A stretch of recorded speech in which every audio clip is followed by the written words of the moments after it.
जय Hind everyone, welcome to force defence academy. तो आज हम बात करने वाले हैं 2025 में कौन से ऐसे 10 तरीके हैं जिनसे आप इंडियन आर्मी में ऑफिसर बन सकते हैं।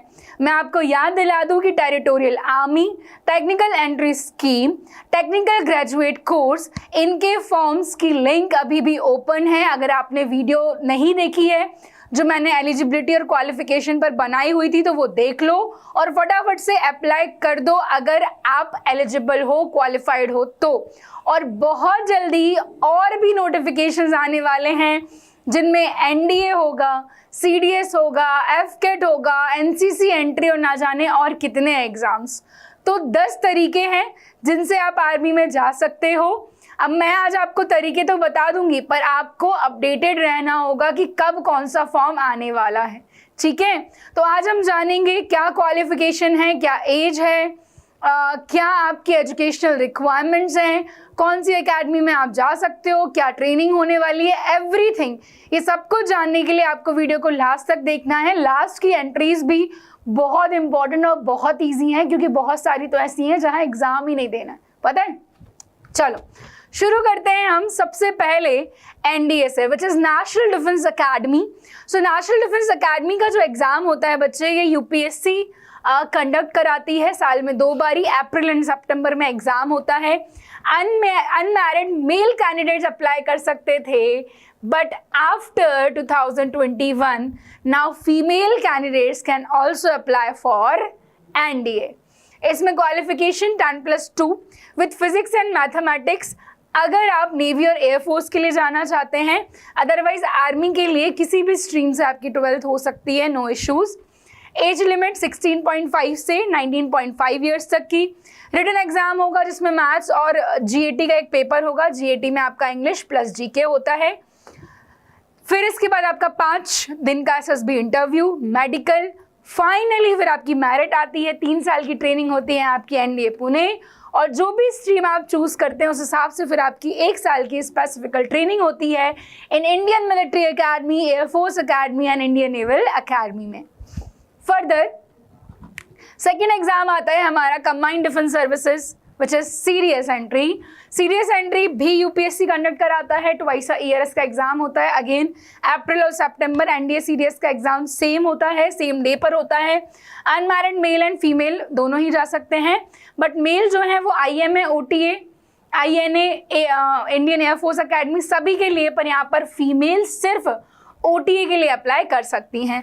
क्वालिफिकेशन आपको ग्रेजुएशन चाहिए फॉर आईएमए और ओटीए, और बाकी आपकी जो अगर एयरफोर्स और नेवी आप ज्वाइन करना चाहते हैं तो टेक्निकल डिग्री आपके पास होना चाहिए।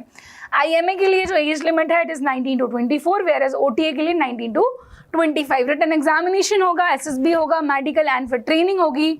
ओटीए, आईएमए या जहाँ भी आप जाते हैं, जो भी स्ट्रीम आप चूज करते हैं, बट हम स्पेसिफिकली आज आर्मी की बात कर रहे हैं। फिर आती है technical entry scheme, Indian army के direct application joinindianarmy.nic.in।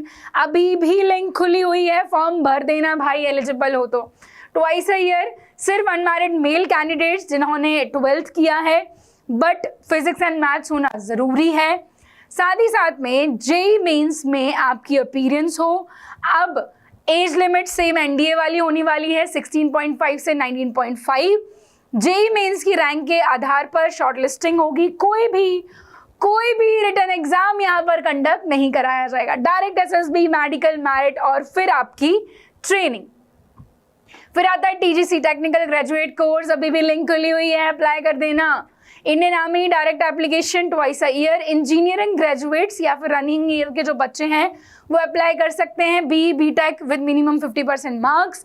As limit होने वाली है 20 से 27 साल। अगर आप 25 साल में आपको लग रहा है यार हम तो ओवर एज हो गए, हम नहीं दे पाएंगे, सो यहाँ पर 20 से 27 ईयर्स जो है वो आपकी मैक्सिमम एज है। फिर यहाँ पर भी again there is no written examination guys. Shortlisting होने वाली है आपकी एकेडमिक परफॉर्मेंस, देन एसएसबी, फिर मेडिकल और फिर आपकी IMA, the most prestigious academy में ट्रेनिंग होगी। फिर आता है SSC tech, short service commission entry. Indian army के direct application twice a year ये होता है। Engineering graduates male and female दोनों ही अप्लाई कर सकते हैं। बीटेक होना चाहिए, एज लिमिट 20 से 27 है। फिर वही कोई रिटन एग्जाम नहीं, एसएसबी, मेडिकल और ओटीए चेन्नई में आपकी ट्रेनिंग होती है। ठीक है, टीजीसी में सिर्फ मेल हैं और यहाँ पर आपको मिलेगा फीमेल्स भी अप्लाई कर सकती हैं, पर ये शॉर्ट सर्विस का मिशन होने वाला है।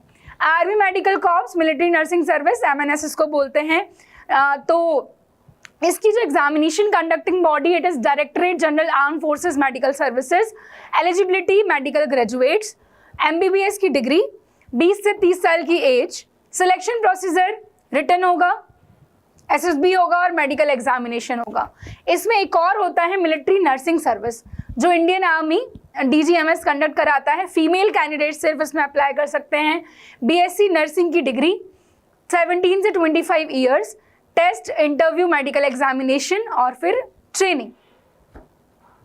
7th जैग एंट्री है ना। सोच लिया यार लॉ कर लिया गलती से, पर अब इंटरेस्ट नहीं आ रहा, जाना है आर्मी में। आइए बता देती हूँ जैग एंट्री के बारे में। Indian army direct application twice a year. Law graduates male and female both can apply. LLB with 55% marks.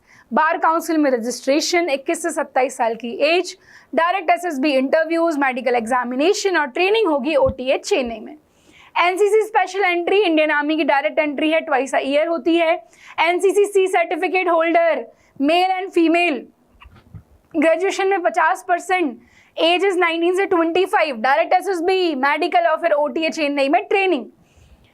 Second last special commission officer, SCO scheme इसको कहते हैं। इंडियन आर्मी जो सर्विंग जीसीओ और एनसीओज हैं उनके लिए है। इंटरनल नोटिफिकेशन होता है। मिनिमम क्वालिफिकेशन 10+2 है। एज 28 से 35 है। SSB interview, medical examination and training at OTA Gaya. Last entry is permanent commission specialist, PCSL इसको कहते हैं। Indian army for serving JCO and NCOs के लिए है। इंटरनल नोटिफिकेशन होने वाला है। एज जो है 42 ईयर्स की होगी। एसएसबी इंटरव्यू, मेडिकल एग्जामिनेशन और ट्रेनिंग एट आईएमए देहरादून। सो आज हमने बात की है कि इंडियन आर्मी में जाने के कौन कौन से 10 तरीके हैं। जिस भी एग्जाम के लिए आप एलिजिबल हैं, हर एक बच्चा 1 से 2 एग्जाम तो डेफिनेटली दे ही सकता है। तो जैसे ही नोटिफिकेशन आए, वैसे तो मैं हूँ अपडेट करने के लिए, मैंने पहले जो एग्जाम्स हैं उनके बारे में भी अपडेट आपको दे दिया है। आने वाले एग्जाम्स के अपडेट भी यहीं मिलेंगे, तो चैनल को सब्सक्राइब कर लेना, वीडियो को लाइक कर दो और शेयर कर दो अपने सभी दोस्तों के साथ जो एलिजिबल हैं ये एग्जाम देने के लिए। हम लोग मिलेंगे नेक्स्ट वीडियो में, तब तक के लिए थैंक यू, बाय बाय, जय हिंद, जय भारत।